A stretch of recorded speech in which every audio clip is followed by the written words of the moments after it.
Et on finit par le fin fond de l'univers. Donc on va essayer de rappeler un peu ce que c'est chaque élément. Voilà. Donc le système solaire, voilà, est composé d'une planète que vous connaissez très bien, vous êtes assis dessus. Elle s'appelle là.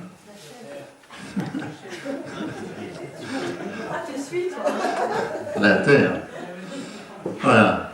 La Terre, si on s'éloigne un peu de la Terre, on rencontre tout de suite l'astre de la nuit. On peut pas éteindre ? Là. La Lune. D'accord ? Donc toutes les sphères sont dessinées en proportion les unes des autres. Hein.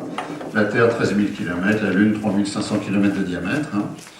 Ensuite, si on s'éloigne un peu, on se retrouve avec des voisins, donc Vénus, qui est à peu près la même taille que la Terre, légèrement plus petite. Ensuite, on a un astre beaucoup plus petit, Mercure, 4 800 km de diamètre. Et de l'autre côté, on a une planète un peu plus grosse, Mars, 6 400 km de diamètre. Donc c'est ce qu'on appelle des planètes rocheuses, telluriques, parce qu'on peut marcher dessus si évidemment on a pris les précautions de pouvoir respirer. Ah, ça c'est sûr. Voilà. Donc maintenant, on va essayer de s'intéresser à ce qui est un peu plus loin. Voilà. Donc la planète suivante en s'éloignant du Soleil, donc le Soleil est à gauche. D'accord ? Voilà. Donc dans l'ordre, comme ça. On se retrouve avec une planète supergéante, Jupiter, que vous voyez trôner dans le ciel. Ensuite, vous avez la planète aux anneaux, Saturne. Voilà. Donc, en fait, ça sont toutes les planètes facilement visibles à l'œil nu. Voilà. Donc, la Terre, évidemment, il suffit de baisser les yeux, vous la voyez. Mais après, les autres, il faut regarder dans le ciel. Donc, c'est pour ça que les jours de la semaine ont été calqués sur ces planètes visibles à l'œil nu. Samedi, jeudi, mardi, vendredi, mercredi, lundi. Voilà. C'est pas tout à fait dans l'ordre. Hein. Voilà. Et il manque dimanche. Bon, on verra ce que c'est dimanche. Ensuite, si on s'éloigne encore du Soleil, on trouve deux planètes qu'on a découvertes par les télescopes. Et très difficilement, voire impossible à voir à l'œil nu. Donc, Uranus et Neptune. Voilà. Maintenant, on rapporte tout ça à la taille du Soleil. Hop, voilà. On va faire un peu de place parce que le Soleil est vraiment très encombrant. Voilà le Soleil en proportion. Vous avez vu la taille de la Terre hein ? D'accord ? Alors, quand on parle du système solaire, c'est là-dessus que je voudrais insister. Vous voyez la taille de l'étoile Soleil, qui émet sa propre lumière, on verra ça tout à l'heure. Et donc elle est énorme par rapport aux planètes. Et tout ça, c'est tout près du Soleil. Et ensuite, si on part d'une étoile suivante, c'est énormément plus loin. D'accord ?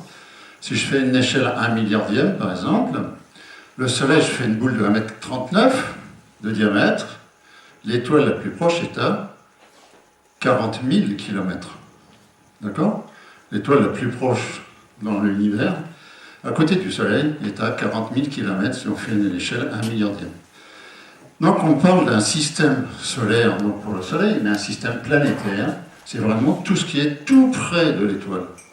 C'est un peu comme si chacun d'entre vous, je parle de vos vêtements. Les vêtements que vous avez sur vous, ce n'est pas les vêtements du voisin. D'accord ? Donc si on considère que chacun vous êtes une étoile, et bien les planètes qui tournent autour de l'étoile, c'est vos vêtements. Voilà. Donc c'est tout collé contre l'étoile. Même s'il y a des distances phénoménales qu'on va voir. Voilà, c'est ça le système solaire. Donc, ce qui est complètement collé contre. Alors là, je vous ai donné l'ordre à partir du Soleil. Et ensuite, là, me voici tout mouillé. Je suis un nageur. Voilà. Il faut vous rappeler l'ordre, hein. D'accord ? Et donc, c'est là l'ordre très hiérarchisé, enfin très ordonné plutôt, à partir du Soleil. Mais voilà, la réalité n'est pas tout à fait la même. Donc, on va voir. Donc ce système solaire, tout tourne autour du Soleil. On l'a modélisé avec Copernic en 1546. Et depuis maintenant, on a des visions par satellite qui confirment tout à fait ce modèle-là. Ça ne correspond pas du tout à notre expérience. C'est ça qui est très difficile à assimiler pour l'astronomie. Il n'y a plus rien qui correspond à notre expérience immédiate. Voilà. Voilà le ciel de ce soir à 22 h. Donc c'est juste en ce moment. Voilà. Donc c'est sous l'horizon. Ça, on ne le voit pas. Voilà. Et ça, c'est au-dessus de l'horizon, sans aucune montagne, arbre, rien du tout. Hein. Donc là, ici, c'est pas tout à fait le cas. Donc on va s'intéresser aux différents gros points lumineux, là, qu'on voit, qui sont les planètes et le Soleil. Donc on va commencer par le premier, tout honneur. Celui-là, donc c'est le Soleil, donc il est déjà couché sous l'horizon. C'est ce qu'on appelle le Soleil, le coucher du Soleil. Sous l'horizon, voilà. Donc j'ai agrandi, pas grand-chose à dire, mais par contre, donc on va s'amuser à essayer de mesurer les distances. On imagine que vous êtes à cheval sur un grain de lumière. Pour aller du Soleil à la Terre, vous mettez 8 minutes. D'accord? Et 26 secondes. Voilà. Donc il se couche à 21h17, donc c'est déjà fait. Voilà. Et le diamètre apparent, c'est 1/100 de la distance. C'est-à-dire que si vous voulez vous représenter ce que c'est, 31 minutes, 31 secondes, c'est 1/100 de la distance. Vous êtes à 1 mètre, vous regardez un disque de 1 cm à 1 mètre, et comme ça vous avez à peu près l'idée de la dimension ce qu'on appelle le diamètre apparent du Soleil. Voilà. Donc il y a une distance telle que malgré son 1 390 000 km de diamètre, il paraît petit comme ça, donc un disque de 1 cm vu à 1 mètre. Voilà. Donc là, je vais vous passer un petit film rapide qui va vous montrer les activités du Soleil. Et SDO est très très fort pour faire de la publicité à travers ce... Donc ici, les images sont en général en fausses couleurs, ce n'est pas les vraies couleurs, et surtout les mouvements sont très très très accélérés par rapport au déroulement réel. Donc ici, on a des protubérances, du gaz qui s'échappe mais qui retombe. Regardez bien le retour. Voilà, donc ici, c'est les activités du Soleil. Donc une boule de gaz très très très très chaud. La température de surface, 5800 degrés. Et donc le cœur, je vous imaginez. Donc là, ici, les taches solaires, c'est des zones un peu moins chaudes parce que le gaz circule très fortement, crée un refroidissement local. Et donc, vous avez création de taches. Et c'est comme ça qu'on s'est aperçu que le Soleil tourne sur lui-même. Donc vous voyez le gaz qui s'élève, qui retombe, et au pied de ces protubérances, on appelle ça, on a des taches solaires. Alors comme les couleurs sont des fausses couleurs, ben, ils paraissent brillants, alors qu'en visible, c'est des taches sombres. Ça c'est le rayonnement X. Donc, voilà. Donc vous voyez que le gaz s'élève par-dessus, retombe dessus. Donc une activité qui dure des heures, et là ça dure que quelques secondes, parce que c'est très très fortement accéléré. Voilà. Donc il y a environ 4 millions de tonnes de matière par seconde qui se transforment en énergie pure. Ça se traduit justement par cette activité phénoménale à la surface du Soleil. Voilà.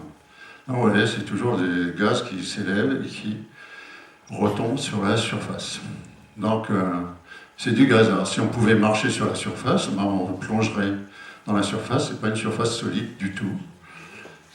Mais c'est un tout petit peu chaud, 5800 degrés en température de surface.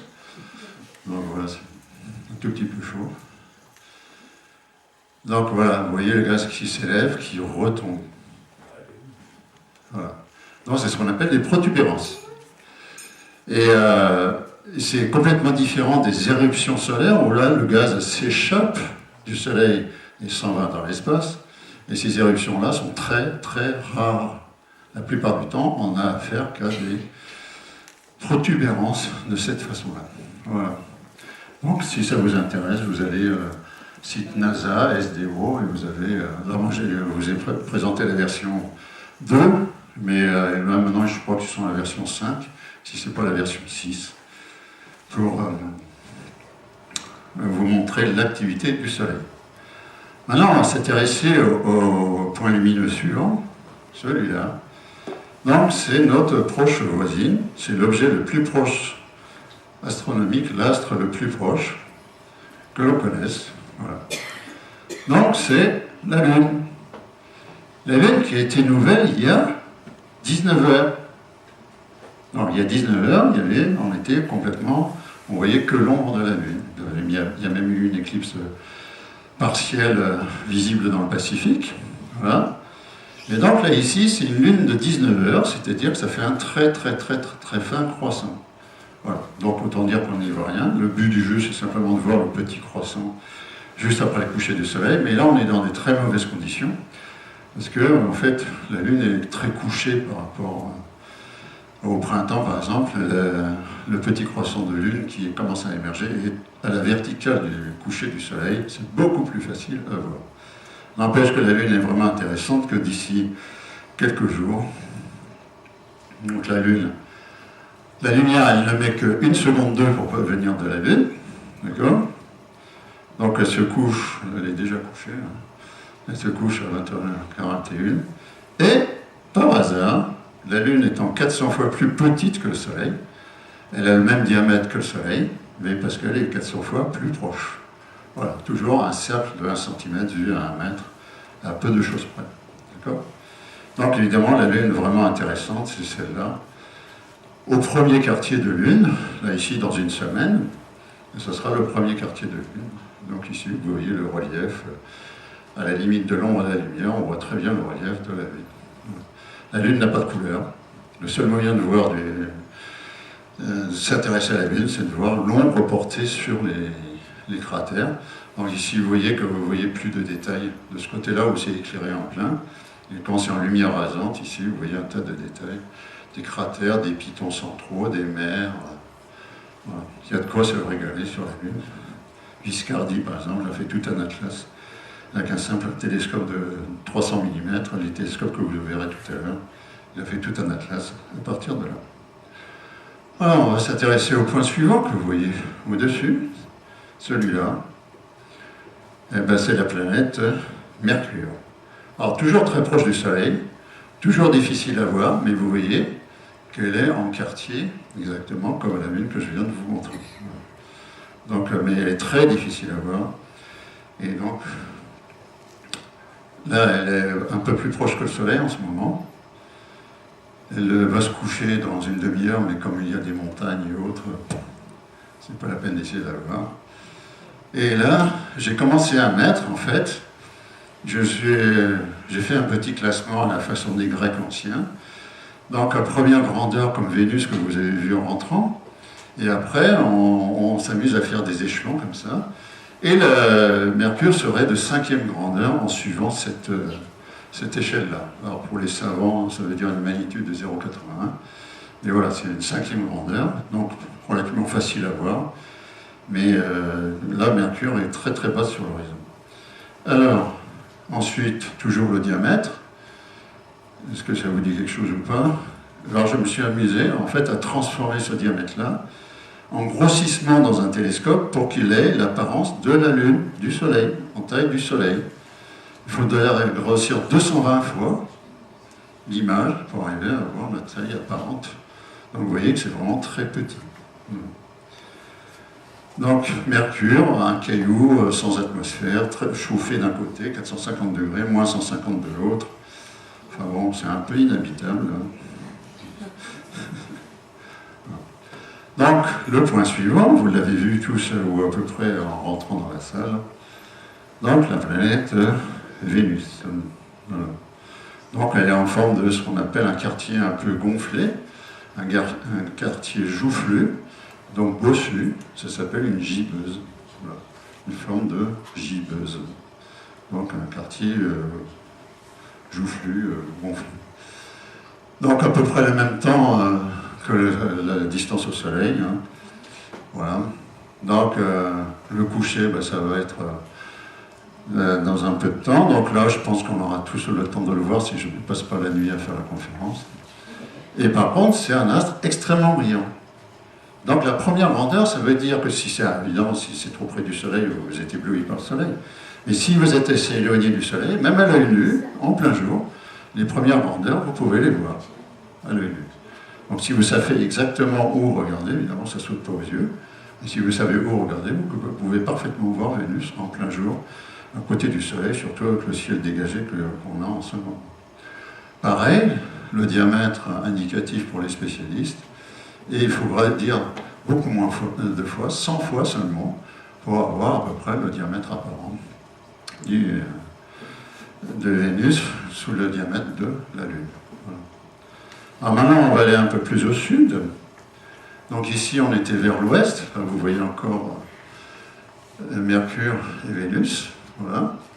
Donc il y a un beau rapprochement entre, je ne sais pas si on va pouvoir le voir, mais entre Vénus et Régulus, là, c'est deux étoiles, l'étoile et la planète. Donc maintenant, on va aller de l'ouest, on va aller plus vers le sud. Alors, plus vers le sud, ben, on a la planète géante, ici, Jupiter. Alors, ce qui est intéressant avec Jupiter, c'est la danse des satellites autour de Jupiter.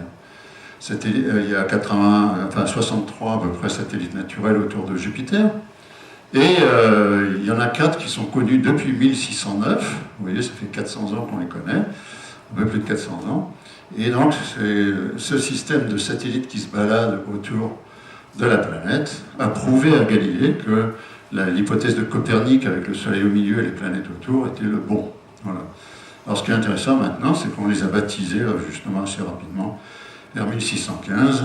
Et donc là, ce soir, il y aura Callisto, Io d'un côté, Europe de l'autre, et Ganymède qui va passer devant la planète. Alors le télescope retourne les images. C'est-à-dire que ici, vous voyez Io et Callisto à gauche de la planète, et dans le télescope, vous allez les voir à droite. Voilà. Donc, ce qui est intéressant sur la planète Jupiter, c'est la fameuse tache rouge. Donc, un cyclone, voilà, vous avez Ganymède qui est ici, vous avez un cyclone qui est permanent, enfin permanent pour nous, hein, parce qu'on le voit depuis. Alors, ça a été découvert par Cassini en 1685, donc à la fin du XVIIe siècle, et on le voit toujours. Donc, quand on a un cyclone qui dure 3 ou 4 jours sur Terre, c'est la fin du monde. Ben là, sur Jupiter, ça fait. Donc, c'est une énorme planète gazeuse, ce coup-ci, et donc qui peut-être, si elle était un peu plus grosse, peut-être aurait été une étoile, mais pour l'instant, elle n'est pas une étoile. Donc, elle est beaucoup, beaucoup plus loin de nous. Là, elle est vraiment, même à la vitesse de la lumière. Donc, je vous rappelle, 300 000 km par seconde, 7 fois et demi le tour de la Terre en 1 seconde. Vous faites 1, 2, et la lumière a fait 7 fois et demi le tour de la Terre. Et à cette vitesse-là, ben, la lumière, elle met 41 minutes pour revenir. D'accord ? Donc là, maintenant, on ne va pas parler de lever du Soleil, mais un terme qui est très, très astronome, la culmination.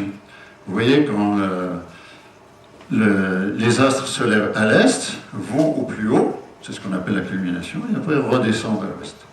Et donc c'est justement ce phénomène-là, et quand il passe à la culmination, c'est là vraiment le meilleur endroit pour l'observer. Voilà. C'est ni au lever, ni au coucher, même si c'est plus commode, plus confortable, mais c'est à la culmination, c'est-à-dire au plus haut, quand il passe au plus haut au-dessus de l'horizon. Donc là, il vient d'y passer il y a 1 heure. Et donc c'est encore des bonnes conditions, mais un peu moins bonnes. Et là, on ne peut pas. Alors, Jupiter est relativement brillante. 3e grandeur, donc dès qu'il fait un peu nuit, vous pouvez la voir.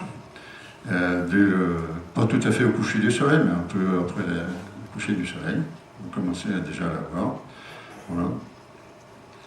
Donc un diamètre apparent, comme c'est une planète énorme, elle a beau être loin, elle est relativement grosse.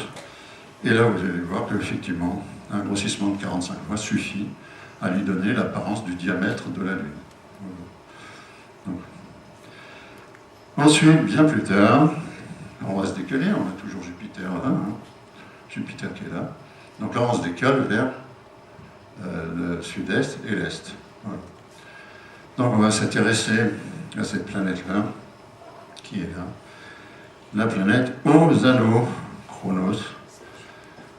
Donc Saturne, et donc dont les anneaux que vous allez vous allez pouvoir admirer ces anneaux-là de façon très très facile. Donc la planète elle-même est gazeuse, mais les anneaux, c'est que des petits cailloux. Et l'épaisseur des anneaux, même s'ils font 290 000 km de diamètre, l'épaisseur des anneaux, c'est 1 km. Si je ramène ça à une échelle humaine, vous faites un grand cercle de 290 mètres de diamètre et vous mettez une feuille de carton de 1 mm d'épaisseur, donc qui correspond. Donc vous voyez que c'est extrêmement mince par rapport au diamètre. Voilà. Et c'est composé que de cailloux. Donc alors quand c'est sombre, c'est plutôt des cailloux de carbone. Là, ici, vous voyez qu'il y a des anneaux de crêpe qui sont un peu sombres, donc c'est plutôt du carbone, genre charbon, si vous voulez. Et là, de la glace, d'eau, la glace d'eau. Voilà, ces anneaux-là, donc, tournent autour de la planète. Et c'est les plus spectaculaires des anneaux. Alors, elle est beaucoup plus loin que Jupiter, donc la lumière va mettre beaucoup plus de temps pour nous parvenir. Et donc là, elle va passer la culmination vers minuit et demi. Donc là, vous allez largement le temps de la voir toute la nuit. Donc là, elle est par contre elle est déjà beaucoup moins brillante, comme Mercure. Vous voyez qu'il faut attendre qu'il fasse bien nuit pour arriver à la voir. Donc c'est ça la difficulté de Mercure, c'est qu'elle est très faiblement lumineuse. On n'arrive pas à la voir. Et là, on a la chance que Saturne est de l'autre côté, donc vers l'est. Et donc, on la voit une fois qu'il fait nuit. Donc, voilà. Et là, il faut pas mal grossir pour arriver à avoir le diamètre apparent de la Lune, 100 fois de nouveau. D'accord ?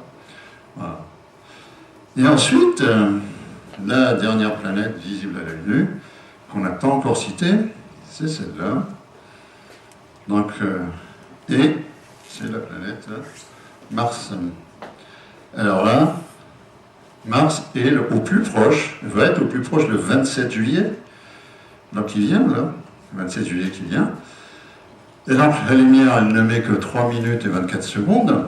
Donc c'est déjà relativement proche. Bon, ça fait un peu loin quand même, mais à vélo, mais c'est quand même relativement proche. Levée à 22h35, donc elle n'est pas encore levée. Donc elle va se lever là dans les minutes qui suivent. Et par contre, c'est un phare absolument énorme. Donc là, si vous voyez un point rouge vers l'est en ce moment qui vous éblouit presque, c'est la planète Mars. Donc planète Mars, où on voit un grand vallon ici, comme un énorme canyon, comme le canyon Colorado, mais en immensément plus grand. On voit des pustules comme des volcans, c'est des volcans, et le Olympus Mons, c'est un peu derrière, et donc beaucoup plus... donc un volcan de 24 km de hauteur, donc absolument énorme. Mais en ce moment, alors je ne sais pas trop, je ne suis pas au courant de la météo sur Mars, mais ces derniers jours, quand on a regardé Mars, il y avait une tempête de poussière qui couvrait le tout. Donc on ne voyait aucun détail. Voilà. Donc diamètre relativement petit, parce que Mars est une petite planète, hein, je vous rappelle 6400 km. Donc il faut grossir quand même d'une façon considérable pour l'avoir comme le diamètre apparent de la Lune. Il faut l'avoir 80 fois pour l'avoir un peu grosse dans le champ. Alors vous savez qu'il y a un tas de missions sur Mars, dans tous les sens. Alors j'espère que ce petit film que je vous passe ne soit pas prémonitoire.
Alors, qu'est-ce que vous en pensez de la conquête de Mars?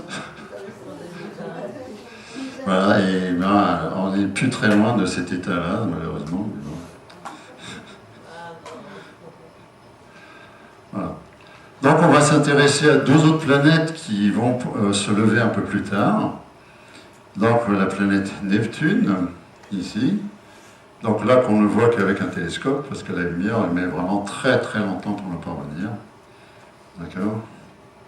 Et ensuite, voilà, une planète gazeuse, pareil que Jupiter et Saturne, un peu plus petite, donc 51, Neptune 48 000 km de diamètre. Donc, mais elle nous paraît, comme elle est très très loin, elle nous paraît toute petite, toute petite, toute petite. Et regardez, il faut au moins grandir 790 fois pour qu'elle prenne l'apparence de la pleine lune. Donc vous voyez, on n'a aucun instrument qui atteint ces performances-là ici. Donc c'est même pas la peine d'y penser. Voilà. Et donc elle est absolument invisible. À partir de la 10e grandeur, en fait toujours si je marche avec la même échelle, à partir de la 10e de grandeur, c'est strictement invisible à l'œil nu. Donc là, ici on n'est plus à la 11e, mais même à la 12e grandeur. Et donc là, parfaitement invisible à l'œil nu. Il faut vraiment savoir où elle est pour pouvoir la pointer. Et en fait, on finit par Uranus, qui va se lever un peu plus tard dans la nuit, qui est un peu moins loin, voilà, d'accord, mais donc il va se lever à 1h30 du matin, heure locale.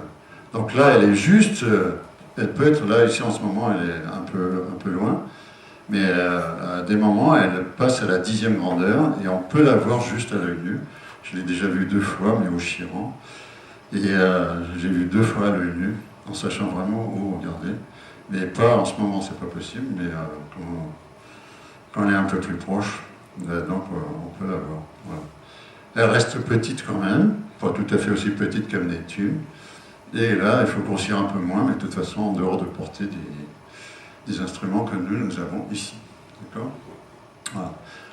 Toujours une planète gazeuse, toujours dans les planètes gazeuses, où il fait très très très très froid, il fait moins de 210 degrés, moins de 240 degrés, enfin bon, voilà. Au fin fond de l'univers. Alors malheureusement maintenant, un dernier objet du système solaire, alors une petite précision, ce qui est quand même intéressant, c'est que vous êtes dans une période de l'année où vous voyez les 7 planètes, parce qu'on est sur la 8e, les 7 planètes du système solaire en plus de la Lune, dans la première moitié de la nuit. La moitié de la nuit, c'est à 2h du matin. Hein. Et donc, dans la première moitié de nuit, vous avez tout le monde qui est présent, qui est plus ou moins présent, donc au début de la nuit, jusqu'au milieu de la nuit. Donc, il n'y a plus personne qui se lève en deuxième partie de nuit. Donc, c'est une période très intéressante, très riche en planètes en ce moment. Alors, par contre, des êtres beaucoup plus sporadiques, donc des comètes, donc qui sont des petits cailloux de poussière qui, en s'approchant du Soleil, le Soleil chauffe très fort, donc la comète est une espèce de caillou de glace, de neige sale. La glace, elle se sublime, elle se transforme directement en gaz, et le gaz se détend dans l'espace, et là, le gaz arrache de la poussière. Donc c'est pour ça que vous voyez des queues de... Donc vous avez la queue de poussière ici, la queue de gaz ici. La poussière, c'est du genre de 1 millième de millimètre, et là, le gaz, c'est beaucoup, beaucoup plus petit comme particule, beaucoup plus léger, donc on est beaucoup plus loin par la pression des rayons du Soleil. Donc la comète, la queue de poussière est courte comme ça, la comète se déplace comme ça, et le Soleil est dans la direction opposée ici. Donc le Soleil est là, et la comète se déplace comme ça. Donc c'est la fameuse comète Hale-Bopp, que vous avez tous vue en avril 97. Elle était visible pendant 1 mois, il faisait un ciel comme maintenant. Et pendant 1 mois, on la voyait à l'œil nu. Hein. Il n'y avait pas besoin d'instruments, rien du tout. Donc des fois, comme ça, il y a des comètes très spectaculaires qui passent. Et, donc vous avez la queue de poussière ici, la queue de gaz ici. La poussière, c'est du genre de 1 millième de millimètre, et là, le gaz, c'est complètement... C'est beaucoup, beaucoup plus petit comme particule, beaucoup plus léger, donc on est beaucoup plus loin par la pression des rayons du Soleil. Donc le La comète Hale-Bopp est venue par surprise, elle a commencé à être visible le 23 juillet 1995, et elle a été vraiment très très bien visible à l'œil nu en avril 1997. Et elle est passée trop près de Jupiter, donc elle a été déviée. Donc son retour a été raccourci, et au lieu de revenir dans 5000 ans, elle reviendra que dans 3500 ans. Voilà. Donc, alors maintenant, on va s'intéresser à la Voie lactée. Et donc il y a tellement de choses à voir dans la Voie lactée qu'on peut faire toute la nuit. Sans problème. Alors, qu'est-ce que c'est la Voie lactée? Simplement qu'on est en fait dans une formation de plusieurs centaines de milliards d'étoiles, d'accord? Et une des étoiles s'appelle le Soleil, et on est entouré de centaines de milliards de copains du Soleil. Et donc, là j'insiste là-dessus, ici, le Soleil c'est juste un petit point parmi les 250 milliards environ, si c'est pas plus, d'étoiles qui composent notre galaxie. Donc tout cet ensemble d'étoiles s'appelle une galaxie, et la Voie lactée, donc c'est le nom de la galaxie dans laquelle nous sommes. Mais une galaxie, c'est un rassemblement d'au moins 10 milliards d'étoiles, c'est vraiment les plus petites galaxies, 10 milliards d'étoiles, et la nôtre est une galaxie de taille moyenne, 250 milliards d'étoiles. Donc c'est pour ça que j'insistais sur l'idée tout à l'heure que le système solaire, c'est vraiment les habits du Soleil, parce qu'en fait, chaque étoile, on suppose, on le découvre de plus en plus, chaque étoile est entourée d'un cortège de planètes. Voilà. Et donc il n'y a pas qu'une planète autour de chaque étoile, même si on en découvre pour l'instant qu'une planète. Il y en a plusieurs, sûrement. Donc ça veut dire que 250 milliards d'étoiles entourées d'une dizaine de planètes, ça fait 2500 milliards d'étoiles, de planètes, je veux dire. Donc, s'il n'y a pas la vie ailleurs, c'est vraiment le diable. Voilà. Donc voilà une vue d'artiste, parce que personne n'est sorti. C'est tellement grand, hein. La lumière, elle met 100 000 ans pour aller de là à là. D'accord? 100 000 ans. Donc, à la vitesse de la lumière. Donc, il est hors de question de sortir de la Voie lactée pour l'instant, même si à la fin du petit montage, je vous propose un petit voyage imaginaire. Mais il est purement imaginaire. Voilà. Donc, la Voie lactée, voilà, c'est cette espèce de ruban. Il est dessiné de cette façon-là sur le logiciel, donc j'insiste dessus. Voilà. Donc, ça fait un ruban blanc qui traverse le ciel. Alors, Voie lactée, une des légendes dit qu'en fait, Héra a été surprise par le fait que Alcmène mette son bébé à son sein. Parce que Alcmène, c'est une naissance, le petit bébé est une naissance de Zeus et de Alcmène. Et Héra était furieuse de voir que c'était un petit bébé qui n'était pas le sien, qui buvait son lait. Et donc, elle a décidé de jeter ce petit bébé dans l'espace. Et comme il est en train de boire du lait, ben voilà, la traînée de lait qui est due. Donc évidemment, le petit bébé, c'est le futur Hercule, Héraclès. Voilà. D'accord ? Donc, voilà la représentation schématique de la Voie lactée. Okay. Et la photographie. Donc, ça, c'est une photographie de plusieurs observateurs sur toute la Terre. Et on voit tout l'ensemble. Donc, les bras de la Voie lactée, le bulbe central, les voies de la Voie lactée. Alors, ce qui est intéressant, c'est que tout de suite, si on fait une photographie en couleur comme ça, ce qu'on ne voit pas du tout à l'œil nu, ce qu'on voit à l'œil nu, c'est qu'il y a des espèces de zones sombres, comme ça. C'est tout. Mais là, vous voyez qu'il y a tout de suite des zones colorées, plus ou moins claires, plus ou moins rouges, plus ou moins bleues, plus ou moins jaunes. Et donc là, c'est une très grande indication qu'il y a des milliers de choses à voir dans la Voie lactée. Donc moi, je ne vais pas vous faire un catalogue exhaustif, parce que dans une semaine, on y est encore. Et donc, je vais simplement essayer de voir. Bon, vous avez vu qu'essentiellement, les sources de lumière, ce sont les étoiles comme le Soleil, qui émettent leur propre lumière. Voilà, les planètes ne sont visibles que parce qu'éclairées par le Soleil. Si le Soleil s'éteint, vous ne voyez plus les planètes. Et donc, mais chaque étoile émet sa propre lumière.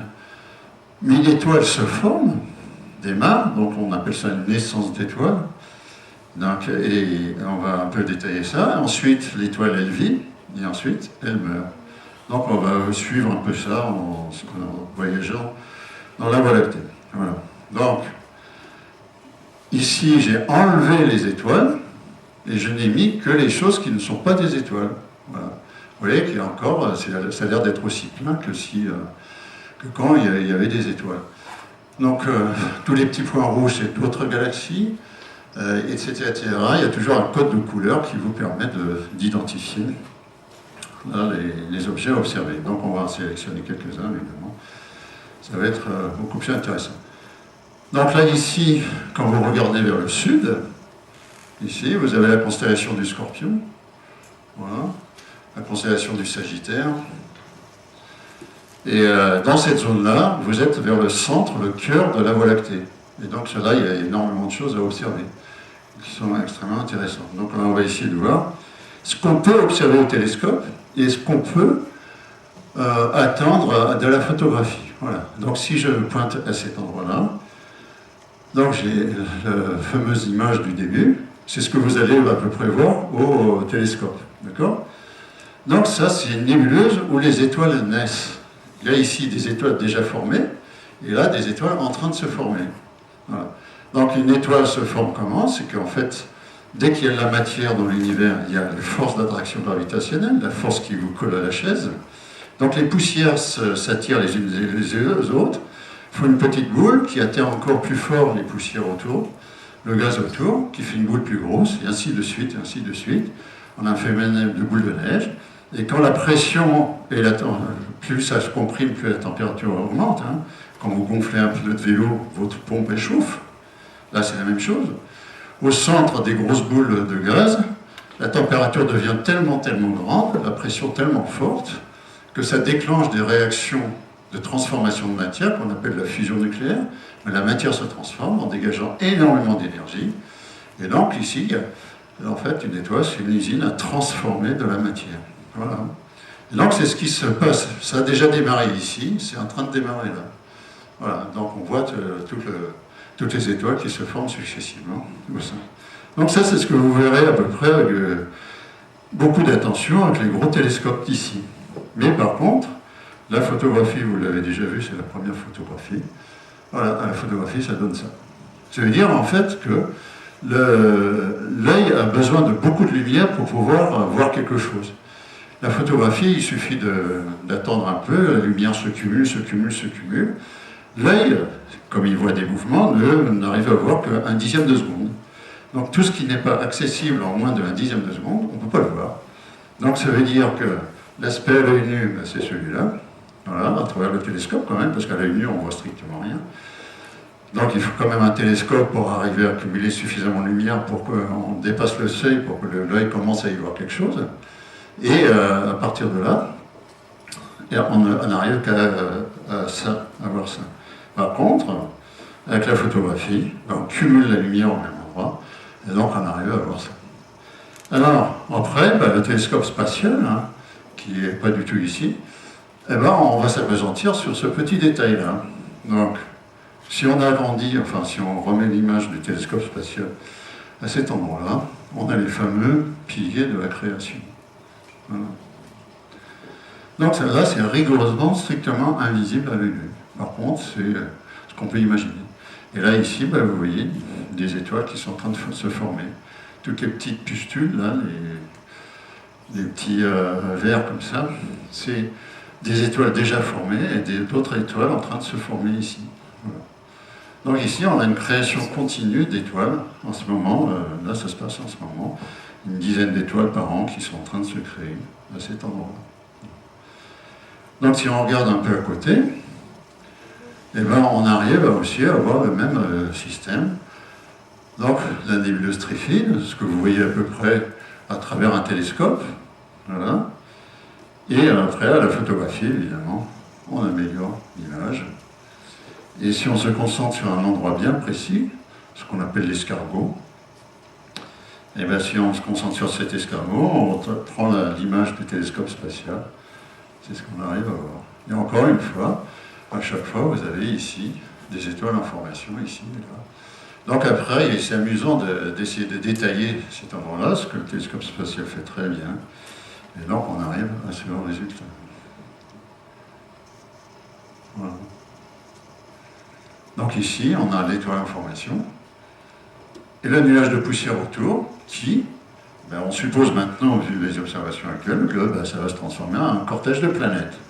Pour l'instant, c'est une zone chaude au milieu qui va devenir l'étoile et la poussière autour qui va devenir les planètes. Mais donc d'ici quelques dizaines de millions d'années. Voilà. Donc on a le temps de le voir arriver. Donc un dernier exemple, donc des nébuleuses diffuses où les étoiles se forment. Voilà. Donc ici, ce que vous pouvez avoir à l'œil nu, c'est une forme de canard. Voilà.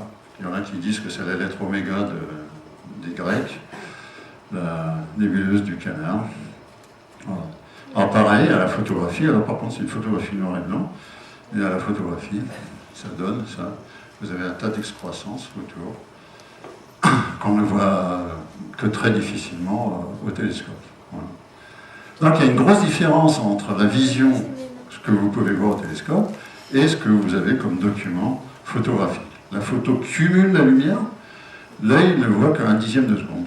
Mais bon, il le voit beaucoup mieux que ce que donne un appareil photo à un dixième de seconde. Mais par contre, l'appareil photo peut cumuler la lumière pendant des heures. Donc on voit beaucoup plus de détails. Ça a complètement bouleversé notre vision de l'univers. Alors maintenant, les étoiles sont formées. Voilà. Et donc on va regarder que ces étoiles-là, vous voyez qu'il y avait un paquet d'étoiles qui commençaient à se former. Ici, si on regarde là, on a deux superbes paquets d'étoiles qu'on appelle la H équipercée. Et donc, il faut imaginer qu'il y a quelques millions d'années en arrière, on avait des immenses nuages de gaz là qui sont concentrés dans des grumeaux et qui ont formé chacun une étoile. Donc ici, les amas dits ouverts, des étoiles bien dispersées, sont des ensembles d'étoiles jeunes. Donc ce que je baptise des écoles primaires d'étoiles. Voilà. Donc une école primaire d'étoiles, un amas ouvert, un autre amas ouvert. Et donc il y en a des dizaines d'amas ouverts comme ça à observer dans la Voie lactée, justement, parce que il y a des nuages de gaz qui se sont transformés récemment en groupes d'étoiles. Voilà. Donc ici, vous avez le triangle d'été, Deneb, Altaïr, Vega, donc du cygne, Deneb du cygne. Vous avez la queue, le corps, la tête, les deux ailes. Voilà. Vega de la lyre. Donc ici, on a les deux épaules de l'oiseau lyre et les deux griffes. Et ensuite, on a l'aigle, ici, avec les deux ailes, la queue. Ici. Donc on a la fameuse constellation d'Hercule, Hercule adulte, ici, qui est en train de, donc avec son bras, son autre bras, sa jambe, l'autre jambe, les deux épaules, les deux hanches, et avec sa flèche qui est en train de tuer les oiseaux. La flèche, elle est là. Et il épargne, en fait, il ne tue pas le cygne, parce que le cygne, par sa blancheur, représente les qualités de pureté d'âme de l'être humain. Ensuite, il ne tue pas l'aigle, parce que l'aigle représente la bravoure, le courage de l'être humain. Et ensuite, il ne tue pas l'oiseau lyre, parce que, comme son nom l'indique, représente la qualité artistique des êtres humains. Voilà, je veux dire. Alors, ce qui est intéressant à retenir, c'est les trois étoiles brillantes, Deneb, Vega et Altaïr. Donc, on va s'intéresser comme ça aux étoiles différentes, très brillantes. Donc, dans la tradition de la culture méditerranéenne, on a donné des noms à ces étoiles-là. Donc, tout à l'heure, il y a quelques-uns en rentrant, il y a Pierre qui vous a parlé de l'étoile Antares, ici. Donc, on va s'intéresser comme ça à ces étoiles-là et essayer de les comparer au Soleil. Donc, vous avez vu la taille du Soleil, hein. D'accord? Alors là, vous allez au-devant de surprises un peu. Bon. Donc, on a Antares. Donc, je vais essayer de le dessiner. Bon, il est tellement grand, j'arrive même pas à le dessiner en entier. Donc, c'est ce qu'on appelle une super géante rouge. Elle est un peu loin, la lumière, elle a mis 600 ans pour nous parvenir. Le diamètre, 800 diamètres solaires, hein, le haut rayé, ça veut dire diamètre. Et donc, c'est une étoile de 6e grandeur, c'est-à-dire relativement brillante. Bon, il faut qu'il fasse un peu nuit pour pouvoir la voir. Donc, pour ceux qui ont suivi le début d'observation là. Et donc, je dessine le Soleil. Vous êtes assis, j'espère? Voilà. Le Soleil, il est là. Vous l'avez vu? Voilà. Donc, la taille du Soleil. Voilà. Donc maintenant, on va s'intéresser à une autre étoile, l'étoile du triangle d'été, Deneb, la queue du cygne. Voilà. Et cette étoile-là, elle est un peu moins grande qu'en terrestre, mais beaucoup plus grosse que le Soleil, 200 fois plus grosse que le Soleil. Il est très très très loin. C'est une étoile bleue, donc extrêmement chaude. Une étoile rouge est beaucoup moins chaude. Donc là, il faut avoir en image, pas du tout, il ne faut pas que vous soyez plombier ou artiste peintre, là, il faut oublier. Par contre, il faut être forgeron. Et donc, vous savez que quand vous commencez à chauffer un bout de fer, il est rouge foncé. Ensuite, plus vous le chauffez, il est rouge clair. Après, il passe au jaune. Et après, on dit, quand c'est très très chaud, chauffer à blanc. Voilà. Ben, ici, c'est la même chose. Quand vous avez une étoile rouge, c'est du fer qui n'est pas très chaud. Donc, 3200 degrés à peu près de température de surface. Je vous ai parlé du soleil jaune, donc à 5800 degrés de température de surface. Et Deneb, qui est une supergéante bleue, plutôt 20 000 degrés de température de surface. Voilà. Donc plus c'est chaud, plus c'est brillant, plus c'est lumineux. Donc c'est pour ça qu'elle a beau être extrêmement loin, 3200 années-lumière, donc 5 fois plus loin qu'en terrestre, et bien elle est quasiment aussi brillante, vous voyez, 1,2, 1,3, 1,1. Elle est aussi brillante qu'en terrestre, bien qu'elle soit 5 fois plus loin et 4 fois plus petite. Donc c'est monstrueux. Donc ça c'est l'étoile la plus lointaine que vous pouvez voir facilement à l'œil nu. Facilement. D'accord? Voilà. Donc maintenant, on va s'intéresser à une autre étoile, Arcturus du Bouvier. Le Bouvier, ça fait une sorte de cerf-volant, là. Voilà. De cravate à l'envers, de cerf-volant. Là, c'est la constellation du Bouvier. Et donc là, vous avez une étoile qui va être à peu près ressemblant à ce que le Soleil va être dans 5 milliards d'années. Voilà. C'est une géante rouge, 40 fois la taille du Soleil, et donc elle a aussi à peu près légèrement plus brillante que les deux précédentes. Et donc elle est à 37 années-lumière, vraiment beaucoup plus proche. Voilà. Donc là ici, elle est beaucoup plus petite qu'en terrestre, mais par contre, elle est légèrement plus proche, c'est pour ça elle est beaucoup plus proche. Beaucoup plus petite, mais beaucoup plus proche, ce qui fait qu'en combinant les deux, elle devient un peu plus brillante que les autres, mais alors, c'est vraiment des différences extrêmement faibles. Voilà. Donc les familles des étoiles, et bien là, le Soleil, il se retrouve un peu dépassé par les événements. Voilà. Heureusement que ces étoiles-là sont un peu loin. On ne serait pas là pour en parler, de toute façon. Mais voilà, donc elles sont un peu loin. Donc. Alors maintenant, on va s'intéresser à une autre étoile. Alors par contre, on a du mal à voir à l'œil nu, elle est juste à la limite de ce qu'on peut voir à l'œil nu. Et donc, si on regarde là, tiens, il y a une grosse surprise, c'est qu'au lieu d'avoir une étoile, on a deux étoiles. Et donc, on s'aperçoit là qu'il y a 80% des étoiles qui sont doubles ou multiples. Et donc, notre Soleil tout seul, c'est une des raretés de l'univers. Il y a 20% dans notre galaxie, en tout cas. Il y a 20% des étoiles qui sont toutes seules, et 80% des étoiles qui sont doubles ou multiples. Donc là, ici, on a 61 du cygne, qui sont deux étoiles en fait. Alors si on prend l'une ou l'autre, ça ne change pas grand-chose, on prend l'une ou l'autre. J'ai essayé de la dessiner à côté du Soleil, donc je vous rappelle, le Soleil, tiens, qui retrouve une taille un peu plus visible par rapport à la Terre, par rapport à Jupiter, et donc 61 du cygne qui est ici. Voilà, donc 10e grandeur, elle est juste encore visible à l'œil nu. Et par contre, comme c'est une petite étoile pas très brillante, elle est plus petite que le Soleil, par contre, elle est très très très proche. 11 années-lumière, la lumière, elle ne met qu'en 11 ans. Alors je vous rappelle, 40 ans, 3200 ans et 600 ans pour les trois autres étoiles. Là, elle ne met qu'en 11 ans. Donc là, elle est vraiment très proche. Et là, on espère qu'autour de ces étoiles relativement proches, on puisse détecter la présence de planètes de la taille de la Terre qui permettraient de dialoguer avec nos voisins. Voilà. Donc maintenant, on va se déplacer vers une autre étoile. Ici, les étoiles les plus petites qu'on connaisse, beaucoup plus petites que le Soleil, mais qui sont quand même des étoiles. C'est-à-dire qu'il y a quand même suffisamment de matière pour qu'il y ait suffisamment de pression, qu'il y ait suffisamment de chaleur au milieu, au centre de la boule de gaz pour que ça puisse déclencher des réactions de fusion nucléaire. Donc ça fonctionne vraiment comme une étoile. Donc on va prendre l'exemple de Eta Cassiopée, ici. Donc vous avez le fameux W de Cassiopée. Voilà. Ici vous avez le W de Cassiopée. Voilà. Donc W de Cassiopée, l'étoile la plus importante du ciel, c'est celle-là, l'étoile polaire. D'accord? Parce que tout tourne autour. Voilà.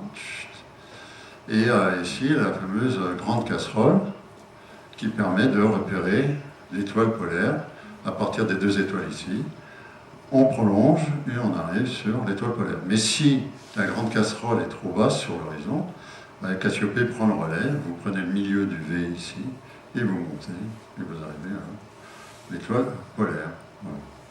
Donc la grande casserole, c'est la partie la plus brillante de la grande ours. Vous voyez qu'il y a une tête à la grande ours, les pattes de devant, les pattes de derrière. 23 étoiles en tout à la grande ours. Voilà. Alors, on va s'intéresser donc à cette étoile Eta de Cassiopée. Voilà. Eta de Cassiopée, c'est pareil, si on agrandit, on a la 2. Et il y a une étoile qui est extraordinairement rouge. Alors maintenant, si je remets sur mon dessin de comparaison de la taille des étoiles, c'est une étoile relativement proche quand même, voilà. Eh bien, il y a la place pour la dessiner ici. C'est une naine rouge qui a seulement 19 années-lumière, parfaitement invisible à l'œil nu. Il faut un télescope, il n'y a pas besoin d'avoir un très gros télescope pour la voir. Et donc, a seulement même pas 20 années-lumière. Donc là, ici, c'est un des exemples de naine rouge qu'on peut voir vraiment très facilement, juste à côté, pour se rendre compte que les étoiles... Donc ici, en fait, les étoiles même à 11 années-lumière, c'est tellement loin, parce qu'une année-lumière, la lumière, elle se déplace à 300 000 km par seconde, mais vous avez fait de tête, évidemment, le calcul. En un an, elle parcourt 10 000 milliards de kilomètres. 10 millions de kilomètres. D'accord? Et donc, multiplié par 11, c'est plus de 10 millions, mais 100 millions de kilomètres. Donc, c'est des distances tellement phénoménales que les étoiles, c'est toujours des petits points lumineux. Et vous avez beau prendre des télescopes les plus énormes au monde, des télescopes de l'espace, vous verrez toujours les étoiles sous la forme de petits points lumineux. Donc, je vous présente de magnifiques petites boules. La seule boule que vous pouvez voir, c'est le Soleil. En dehors de ça, on est incapable de voir autre chose que des points lumineux dans l'univers. Donc les étoiles, ça aura toujours des points lumineux. Voilà.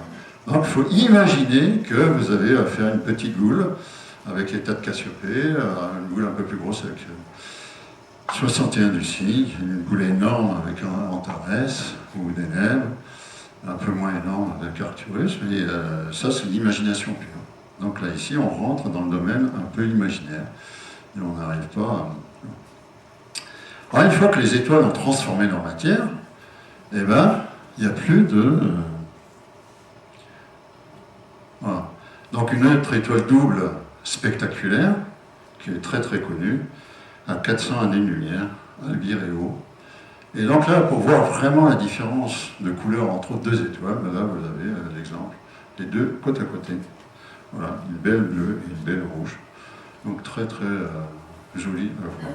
Voilà. Alors maintenant, on va s'intéresser à la fin de la vie des étoiles. Voilà.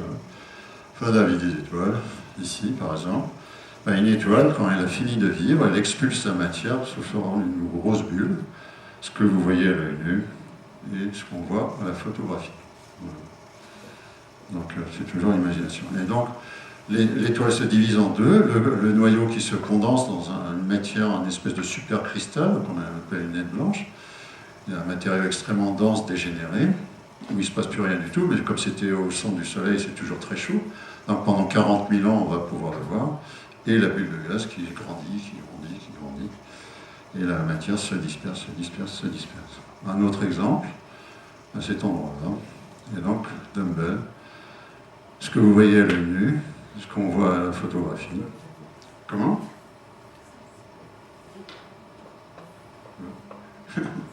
Et donc là, ce qu'on voit à la photographie. Donc toujours pareil. Donc l'œil a besoin de beaucoup de lumière pour voir des couleurs. Et là, il n'y en a pas assez au télescope. Vous verrez tout en noir et blanc. Donc là, il faut imaginer que c'est les restes d'une étoile qui se dispersent. Et dans la Voie lactée, vous avez un tas d'exemples de ce genre-là. Alors maintenant, une dernière catégorie d'objets, voilà, par exemple un amas d'étoiles avec une étoile qui a fini sa vie en dispersant sa matière. Et c'est ce qu'on appelle après des nébuleuses. Alors vu de loin, vous voyez que ça ressemble un peu à une planète. On appelle ça des nébuleuses planétaires, mais c'est une déformation. On pensait qu'au début c'était un système de planètes en formation autour de l'étoile. Et maintenant on s'aperçoit que c'est en fait à la fin de la vie d'une étoile. Donc vous voyez plusieurs exemples de superbes photographies. Et c'est le Hubble Space Telescope, HST, ça veut dire Hubble Space Telescope, c'est un télescope de 2,40 m qui travaille dans l'espace, voilà, et en photographie. Donc, voilà. Donc on espère pouvoir voir un jour une étoile s'éteindre. Il y en a deux exemples dans le ciel. Donc la fameuse Antares dans le Scorpion, qui est dessinée là. On espère qu'un jour cette étoile-là puisse se transformer en supernova, donc c'est déjà une supergéante rouge, je vous le rappelle. Et donc si elle se transforme en supernova, elle va être plus brillante que la pleine lune. Voilà, elle va être visible 1 ou 2 ans comme ça, plus brillante que la pleine lune, peu à peu elle va s'éteindre. Et on ne verra plus rien du tout.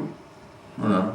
Et si on pointe le télescope à cette place-là, on espère pouvoir voir une nébuleuse qui correspond à la mort d'une étoile. Voilà. Mais bon, comme elle est à la fin de sa vie, on espère que ça va arriver tant qu'on est encore vivant. Et comme il n'y a pas de faire-part, donc on n'y arrive pas. Et donc il y a une autre étoile qui est bien rouge sur l'image, Ras Alghetti. Ras Alghetti, vous voyez que c'est aussi 2 étoiles. Et donc c'est l'étoile rouge ici qui est aussi à la fin de sa vie. Beaucoup plus proche que Antares, 2 fois plus proche que Antares, qui est à la fin de sa vie, qui aussi pourrait être visible comme une étoile qui explose en supernova, on appelle ça, une étoile qui est énorme, qui finit en explosant. Alors on va finir par des objets très très mystérieux. Je vous ai parlé d'une école primaire d'étoiles, maintenant on va finir par les maisons de retraite. Donc il y en a une là, il y en a une là, voilà. Donc voilà, il y a le choix pour voir. Et donc ça ressemble tous. Alors la dernière flèche, c'est l'image que je vous ai montrée. Je ne sais pas si vous avez repéré, c'était la dernière flèche ici. Donc je vais vous montrer l'image correspondante, mais de toute façon les autres, les images qui correspondent aussi.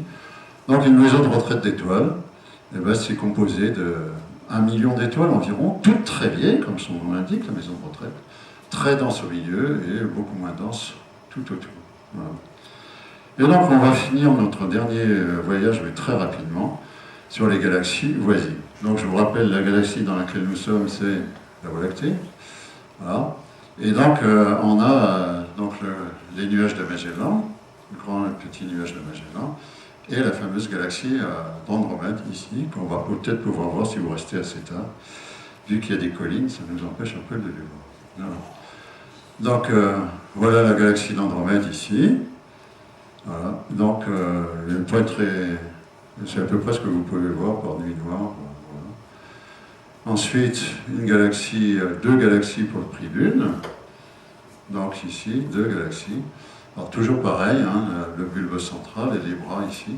Là, ici, on a une galaxie irrégulière. On ne sait pas trop si ce n'est pas 2 galaxies qui sont en train de se percuter. M81, 82. Et enfin, un dernier exemple, où j'insiste bien sur la différence entre la vision à l'œil nu, c'est ce que vous allez à peu près voir, et la photographie qui vous donne cette image-là. Et c'est la même, d'accord ? Une que j'ai retravaillée pour redonner à peu près la vision à l'œil nu, et ensuite la photographie elle-même, pour arriver à voir. Voilà. Donc ici, c'est 2 galaxies en interaction. Ça c'est bizarre. Les galaxies, elles font des assemblages les unes derrière les autres, l'une avec l'autre, vous voyez que ça se déforme complètement dans tous les sens. Donc il y en a qui se sont amusés à faire des modèles numériques. Alors, je vous ai parlé, chaque galaxie, je vous rappelle, au moins 100 milliards d'étoiles, si ce n'est pas 200, 300 milliards d'étoiles. Donc faire des modèles numériques avec autant d'étoiles que ça, c'est même pas la peine d'y penser. Si vous lancez le programme le 1er janvier, vous avez le résultat au 31 décembre. Et donc en fait, on modélise les galaxies par 100 000 points, donc 100 000 étoiles de galaxies. Et après, ben, ça donne un peu ça. Donc on modélise les deux galaxies, je vous dis, c'est 100 000 points, les unes à côté des autres, et on fait jouer simplement l'attraction gravitationnelle, la fameuse gravité, matière, présence de matière, gravité, voilà. Et hop, on arrive, simplement en laissant courir le temps sur des lois de la gravité de base, on arrive à retrouver les formes qu'on a vues en photographie juste précédemment, dans différentes phases de la transformation, de la collision des deux galaxies. Alors ça se passe en quelques secondes. Il faut imaginer qu'en réalité, c'est en plusieurs milliards d'années. Voilà. D'accord? Donc on n'est pas du tout sur les mêmes échelles de temps. Donc peu à peu, ben, il n'en faut plus qu'une à la fin du siècle. Voilà. Et donc, si on regarde ailleurs, et ben là on s'aperçoit que, par exemple ici, ben, on n'a pas deux galaxies, mais on a 5 galaxies en interaction. Ce que vous pouvez voir à l'œil nu, voilà. Et encore là, je crois que j'étais optimiste, hein, il faut avoir peut-être un télescope plus gros et surtout un ciel très noir pour voir. Voilà, en photographie, ça donne ça. Et si on améliore encore la photographie, ben, on verra ça. Et si on voit encore un peu plus en détail, on arrive à ça. Voilà. Donc ici, vous avez 5 galaxies en interaction. Donc, ben, qu'est-ce que ça donne? Allez, on modélise, de la même façon que tout à l'heure. Donc, vous modélisez, et hop, plusieurs milliards d'années se passent. Combien y a-t-il de galaxies à la fin?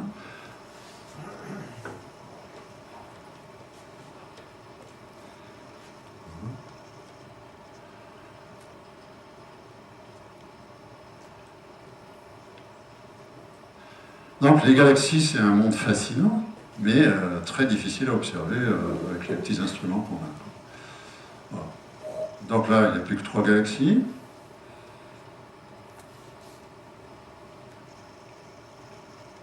Et simplement en faisant jouer les lois de la gravitation de base. Hein, il n'y a qu'un ordinateur qui est capable de calculer tout ça, bien sûr. Voilà.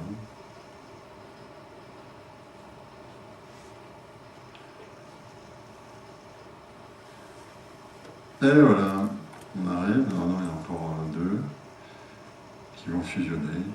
Et voilà, on arrive à une seule galaxie, beaucoup plus grosse, qui comprend toutes les étoiles des 5 galaxies individuellement. Voilà. Donc, après, les formes des galaxies, il y a Hubble, Edwin Hubble, dans les années 20-30, qui a essayé de faire un classement entre les galaxies, mais vous avez des formes diverses et variées, on peut faire tout un catalogue, voilà. Mais malheureusement, c'est quasiment accessible qu'à la photographie. C'est très très très difficile à observer à l'œil nu, tout de suite, les galaxies sont trop trop lointaines. Et on arrive là. Donc, par curiosité, là justement, avec le télescope spatial, la petite croix montre un endroit où, sur aucune des photographies prises de la Terre, il y avait quoi que ce soit. C'était un cadre noir. Voilà. Et donc, c'était tout noir, tout noir, tout noir. Voilà. Donc, on va photographier pendant 300 heures à cet endroit-là, et on trouve 1500 galaxies. Dans un endroit qui ne montrait aucun détail sur Terre. Donc, si vous mettez le pouce et l'index de la main droite et la main gauche l'un contre l'autre et en tendant bien les bras, vous faites un petit trou entre les 4 doigts. D'accord? Et donc, si vous regardez la portion du ciel à travers ce petit trou-là, et vous pouvez voir avec des yeux bioniques tout ça. Voilà. 1500 galaxies. Alors là, il y a une étoile. Là, une étoile qu'on ne connaissait pas. Voilà, il y a 3 étoiles dans le champ. Voilà. Et tout le reste sont des galaxies. Donc là, on a commencé à prendre conscience que le nombre de galaxies devenait absolument monstrueusement grand. Voilà. Donc à partir de là, il y a des Japonais qui se sont amusés à essayer de faire la répartition des galaxies. Et alors là, si je ne vous avais pas dit que c'était des galaxies les unes à côté des autres, à quoi ça vous fait penser? Voilà, système nerveux par exemple. Donc il faut imaginer que c'est des concentrations de galaxies, des galaxies qui sont un peu plus dispersées, concentrées, un peu plus dispersées, concentrées, etc. Voilà. Donc si on arrive à reproduire la juxtaposition de toutes les galaxies qu'on voit, ben, c'est ce qu'on arrive à faire. Alors après, dans un volume 3D, ça donne un peu ça. Voilà. Donc à partir de là, on imagine qu'on a, en déduisant justement tout ce qu'on a vu par-ci par-là, en faisant les photographies à très très long temps de pause, je vous dis, hein, la photographie cumule la lumière, photographiée de très longue pause, on estime qu'il y a à peu près 5000 milliards de galaxies à observer. À raison d'à peu près, je ne sais pas combien, 150 milliards, 200 milliards d'étoiles par galaxie. Combien y a-t-il d'étoiles? Et donc, et en imaginant qu'autour de chaque étoile, il y a 8 planètes, hein, on a 8 planètes autour du Soleil, pourquoi pas 8 planètes autour de chaque étoile. Vous voyez qu'il y a quelques planètes qui traînent dans l'univers, donc ça serait bien le diable qu'on n'ait pas des semblables qui habitent quelque part dans l'univers. Donc, pour résumer tout ça, je vais vous faire voyager de la Terre à travers les amas et autres, et après on va s'éloigner de la galaxie et de notre Voie lactée, et on va visiter les autres galaxies vers la galaxie la plus grosse qu'on connaisse, la M83, la galaxie de la Vierge. Voilà. D'accord. On va terminer par ce petit voyage-là. Donc il vous fait partir, et après, donc la distance entre les étoiles, c'est celle qu'on connaît, et la distance entre les galaxies, c'est celle qu'on connaît. Voilà. Donc à partir de là, on va voyager peu à peu. Donc ici, on est sur les constellations d'hiver, Orion, la nébuleuse d'Orion, la nébuleuse de la tête de cheval. Voilà.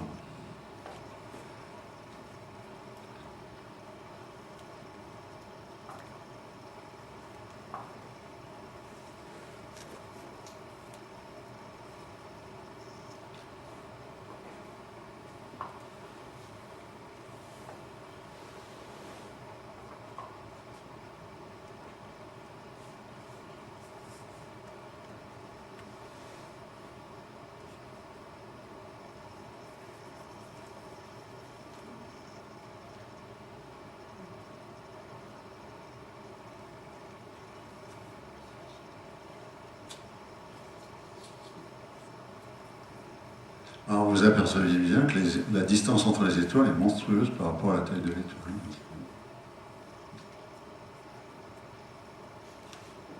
On va sortir de la Voie lactée.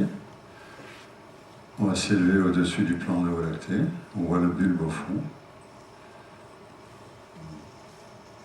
Et maintenant, on va visiter d'autres galaxies, à peu près la même taille que la Voie lactée.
Donc là, on voit le super amas de la Vierge qui va peu à peu rentrer.